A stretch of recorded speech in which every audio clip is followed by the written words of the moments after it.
Hey all, welcome back to Let's Talk Football, the place where all the live transfers and all the footballing news from around the world come to play. And today we have got some exciting transfer rumors from all the clubs flying around and about. But before that, there is an important update that I need to give you guys. I thought I would share with you. I've been posting videos on a weekly basis. If you follow me regularly, you will know. But since all the transfer rumors happen on a daily basis, and before I get to the end of the week, the transfer is gone, it's mute, it's moot. So I've decided to keep up to date with the transfers and to keep up to date with the daily news on football. I've decided to throw in videos on a daily basis.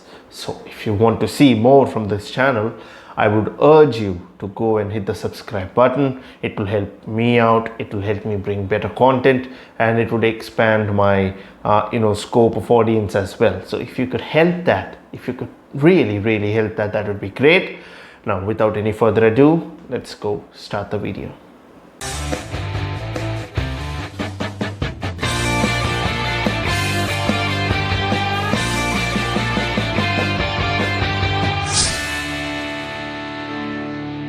Alright, the first transfer that we are going to be looking at today is the Arsenal one. Yes, James Maddison. James Maddison is obviously a Leicester player for now, but there has been some rumors flying around that he will be moving to Arsenal for the next season.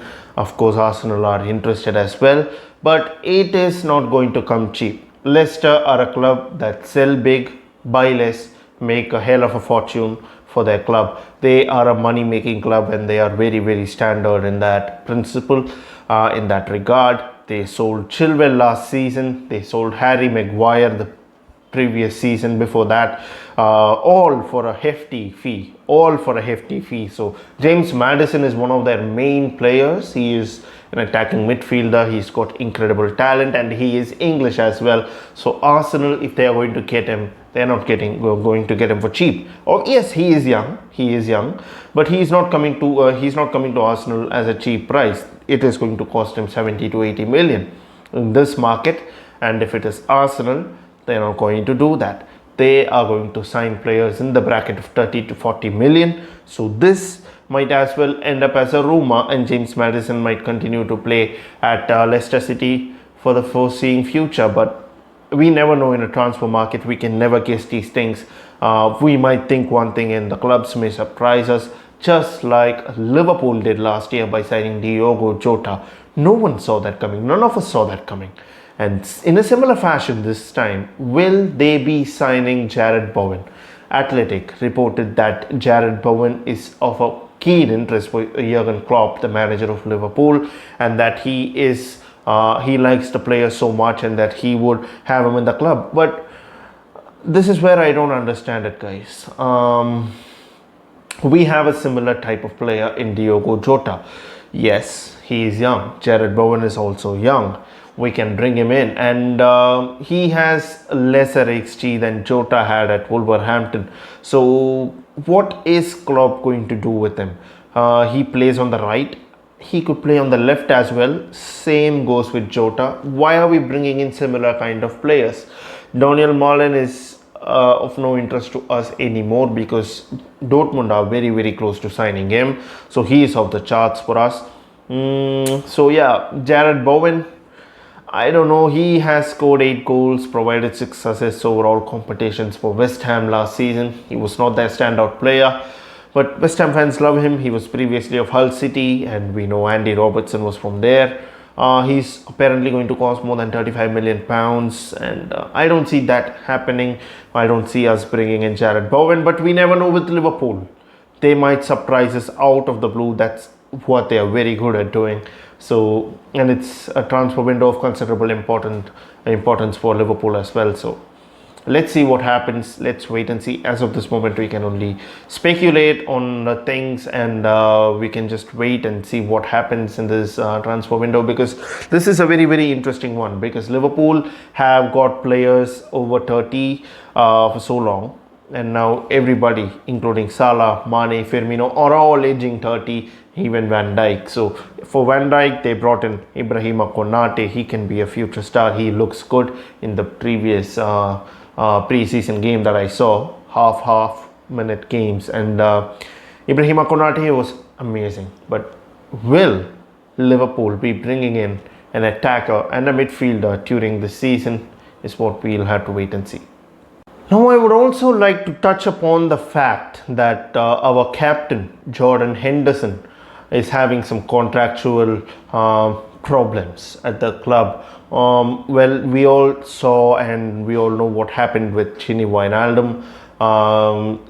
We left the contract in for too long. The club didn't want to give him what he wanted. They wanted him to be in a lesser fees for a lesser amount of period. Gini Wijnaldum wanted more security, and in the end it did not work out. The negotiations panned down, and then he went to PSG. Will that be a similar occurrence with Jordan Henderson? That we don't know yet. What we know is that Jordan Henderson wants a little bit of a higher fee, which, given his importance at the club, is very understandable. Salah is the highest paid player at the club as of now, but he's our captain.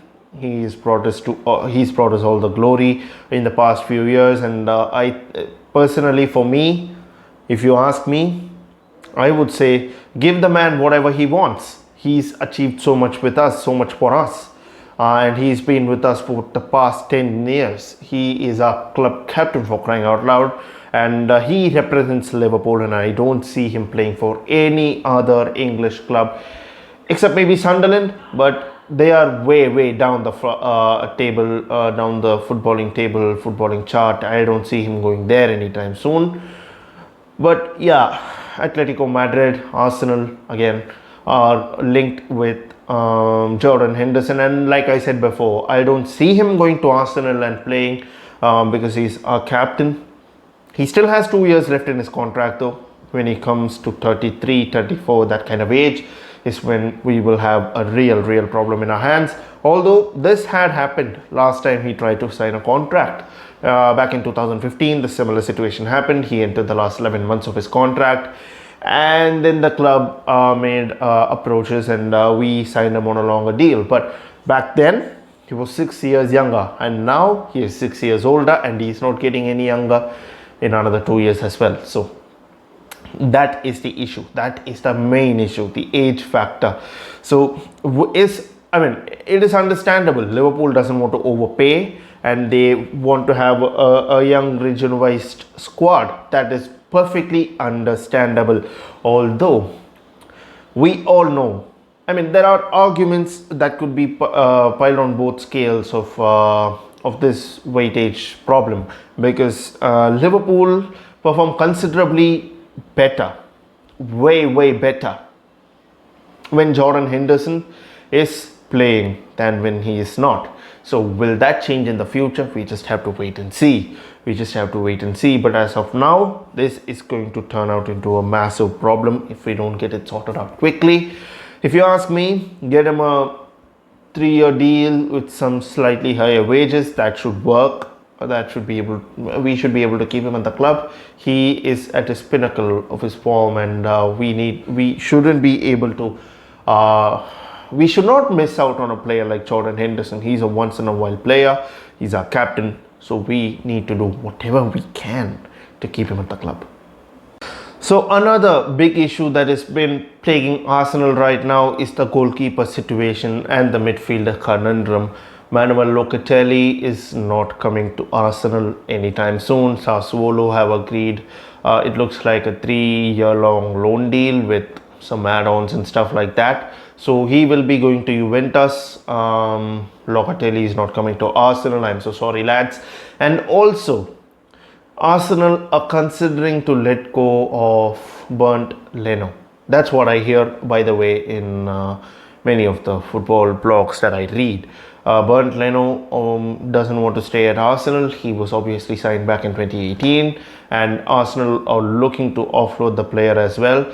But the thing is, they are looking to offload Runarsson as well to Turkey for a loan move, and Arsenal are short of goalkeepers now. Makes you wonder why they sold Emi Martinez, doesn't it? It's a huge blunder from Arsenal. They had two goalkeepers and they are in a possible situation where they might be without any goalkeepers. They had two top class. Now they might end up having no one at their end. And speculation is that Sam Johnston and Aaron Ramsdale are the potential suitors for the job, and both of them are not half as good as Bernd Leno or in fact Emi Martinez. So this is a biggest downgrade, and this is a huge shame for Arsenal because they sold Emi Martinez for £20 million. Sheffield United are asking at around 30.5 to 32 million pounds for Aaron Ramsdale. So this is a huge loss that they're going to incur. So if you ask me, hold on, grab on to Bernd Leno with all your life, at least for another season, until you have Onana or someone for a cheap. Wait for another season, because if Bernd Leno leaves, Arsenal have a big hole at the back and nobody knows how to fill it, lads. Nobody. That is the end of this video. I will be bringing in more transfer news about other clubs as well tomorrow. So until then, stay out and hit the subscribe button.